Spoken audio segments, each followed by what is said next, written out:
माशाअल्लाह। तीसरा बोलता है मुझे तो मौलवियों से नफरत ही बहुत है।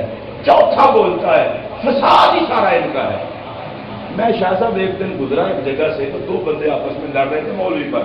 हम भी, हमारा भी वाह वाह कर रहे हैं। एक कहता है मौलवी ठीक, दूसरा कहता है मौलवी ठीक। मैंने साथ वाले बंदे को कहा ये पता है क्यों एहतजाज कर रहे हैं? ये बेचारे हैं परेशान। ये कहते हैं अगर मौलवी ठीक होता ना हमारे अब्बा जी का निकाह पढ़ाता ना हम पैदा होते। मैंने कहा मसला इनको मौलवी से नहीं है। आप महसूस करें इस बात को।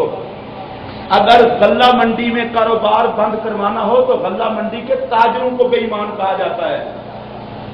अगर अदालत को बदनाम करना हो तो जजों को करप्ट कहा जाता है।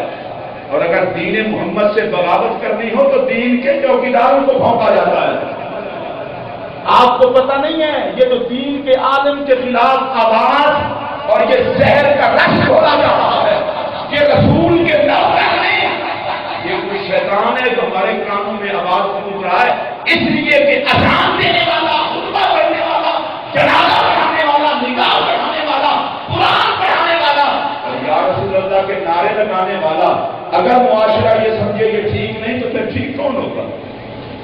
कैद आजम ने कहा कुरान पढ़ूंगा भी सही, कुरान समझूंगा भी सही। दूसरी बात कहा मुसल्ला दिया है इसलिए कि कैद आजम खुदा की बारगाह में झुकोगे नहीं तो फिर इतना बड़ी कौम को संभालोगे कैसे? और कैद आजम ने अगली बात की हद कर दी। उसने कहा पीर जमात अली शाह साहब ने तस्बीह भेजी है इसलिए भेजी है। मोहम्मद अली जनाब पाकिस्तान दरूद शरीफ के बगैर नहीं बनेगा। दरूद पढ़ोगे तो पाकिस्तान बनेगा। जाओ बता देना मैं दरूद पढ़ूंगा। अब मैं जिस बात पे बात को खत्म करना चाहता हूं, बानी ने दरूद पढ़ पढ़ के बनाया। फिक्र पेश करने वालों ने चौखट को चूमा। तो मुझे एक बात बता दें, बानी हो दरूद पढ़ने वाला, फिक्र पेश करने वाला इकबाल हो, वलियों की चौखट को चूमने वाला, तो इस मुल्क के हमदर्द भी वही हो सकते हैं जो चौखट भी चूमते हों, दरूद व सलाम भी पढ़ते हों। और स्टेज से लेकर आप आखिर तक बैठे हैं।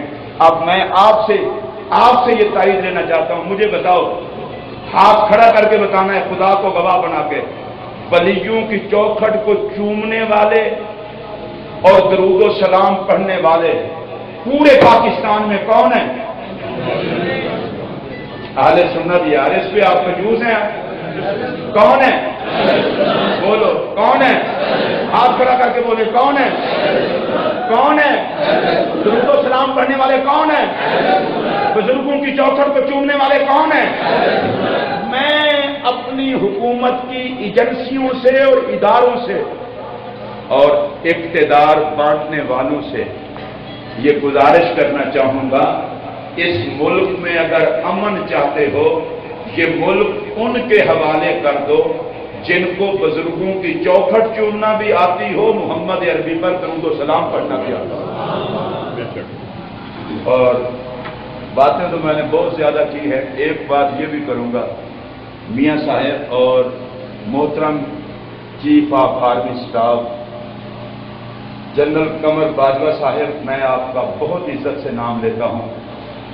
मेरे पाक वतन की बागैरत बहादुर फौज के बहादुर सरबराह हो। मेरे जुमलों पर आपने गौर किया है और मैं शादी कसम उठा कर कह रहा हूं, ये पुलिस वाले पढ़े हैं ना, हमारे लोगों का पुलिस वालों के बारे में गलत रवैया भी होता है। ये जब आपकी गाड़ी को इशारे पे रुकते हैं ना कि तिलाशी दो, हया के साथ तिलाशी दिया करो। जान हथेली पे रख के रात को तुम्हें पर पहरा देते हैं। तुम्हें 10 रुपए लेने वाला सिपाही नजर आता है और नाके पे जान हथेली पे रखने वाला सिपाही नजर नहीं आता। मैं सलूट पेश करता हूं पुलिस को भी, इसलिए नहीं कि मुझे कोई डर है।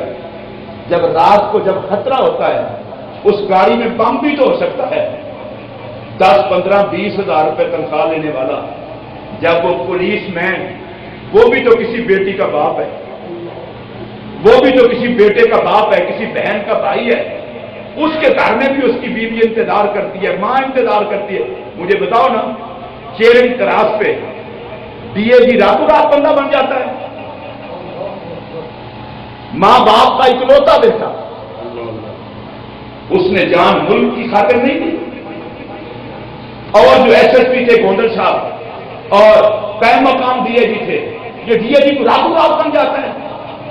میں ملک کے ان تمام اداروں کے لوگوں کو جو میرے ملک کی حفاظت کی خاطر جانیں دے رہے ہیں، جماعت اہل سنت کے پلیٹ فارم پر کھلے دل کے ساتھ میں سب کو سلوٹ کرتا ہوں اور ان کی جرت اور غیرت کو سلام کرتا ہوں.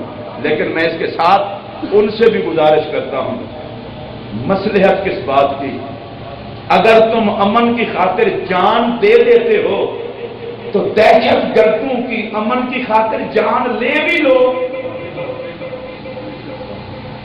ان کو جماعت کے عہدیداروں نے تو نہیں پکڑنا، ہماری فوج پکڑے. اور میرا ایک جملہ سن لیں، لاکھوں دہشت گرد مولوی اگر ترازو کے ایک پلڑے میں رکھ دو، محمد اقبال چشتی کا نظریہ یہ ہے، اس سے پاک فوج اور ہمارے ملک